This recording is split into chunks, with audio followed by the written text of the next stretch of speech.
Bonjour, voici la question que tout le monde se pose un jour ou l'autre.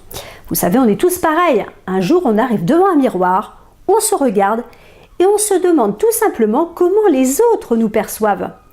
Finalement, on a l'habitude de voir notre visage et notre silhouette, notre entourage et nos amis aussi. Mais les autres qui nous voient pour la première fois, comment nous perçoivent-ils?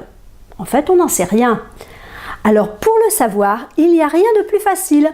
Rendez-vous sur beautifulpeople.com. Je le précise au passage que je n'ai aucun intérêt à promouvoir ce site, bien au contraire, puisqu'ils m'ont éjecté en quelques heures et jugé moche à 80%.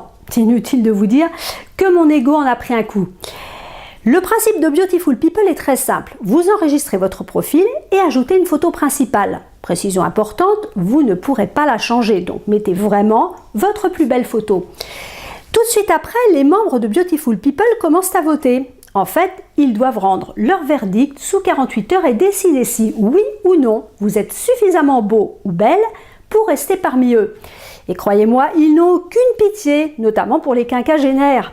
Peu importe votre âge, ils vous jugeront comme si vous aviez 20 ans ou 30 ans.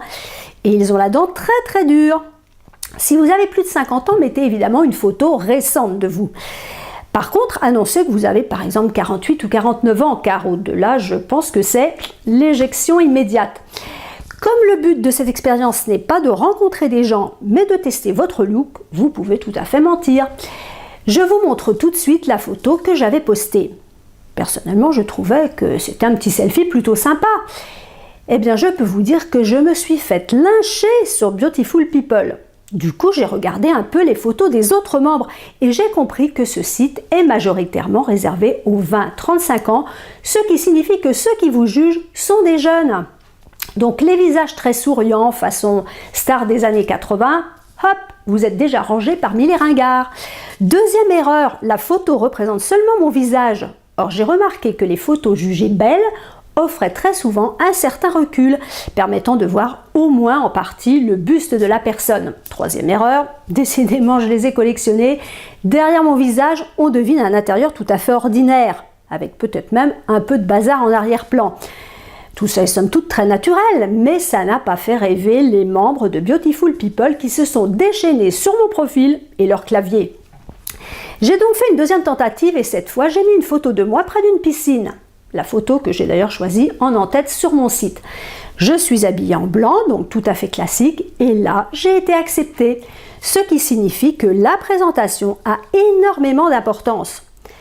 Conclusion, j'ai trouvé cette expérience très intéressante car elle permet d'éduquer votre regard sur vous-même, de vous mettre en valeur, de sélectionner le maquillage, les postures, les vêtements, la lumière qui seront les plus appréciés par les autres. Pensez également au fond de votre photo ou de votre vidéo, car l'environnement vous sert finalement d'écrin. C'est d'autant plus intéressant si vous postez souvent des vidéos ou des photos sur des sites ou les réseaux sociaux. L'image est extrêmement importante actuellement et il suffit de très peu de choses pour passer du statut de ringard moche à tout à fait acceptable, voire même beau ou belle. N'hésitez pas à mettre toutes les chances de votre côté. À bientôt!